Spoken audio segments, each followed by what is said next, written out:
இப்போது புதிய அறிமுகம் ஆச்சி ஹோட்டல் சாம்பார் 50 கிராம் ரூபாய் 20 மட்டுமே. பல ஆண்டுகளாக இழுபறியாக இருந்த ஐரோப்பிய ஒன்றியத்துடனான தடையில்லா வர்த்தக ஒப்பந்தத்தை மத்திய அரசு எளிதாக நிறைவேற்றியுள்ளதாக மாநில பாஜக முன்னாள் தலைவர் அண்ணாமலை கூறியுள்ளார். ஈரோடு மாவட்டம் பெருந்துறை கொங்கு பொறியியல் கல்லூரியில் நடைபெற்ற நிகழ்ச்சியில் பேசிய அவர், தடையில்லா வர்த்தக ஒப்பந்தத்தில் நாட்டின் வளர்ச்சி அதிகரிக்கும் என்றார். எந்தவித எதிர்பார்ப்பும் இல்லாமல் நாட்டுக்காக உழைத்தவர்களை தேடிப் பிடித்து மத்திய அரசு பத்ம விருதுகளை வழங்கியுள்ளதாக அவர் கூறினார்.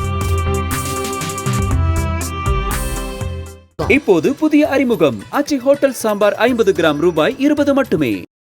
பிளே ஸ்டோர் மற்றும் ஆப் ஸ்டோரில் இருந்து பாலிமர் செயலியை QR கோடு மூலம் பதிவிறக்கம் செய்யுங்கள். செய்திகளை உடனுக்குடன் பெறுங்கள்.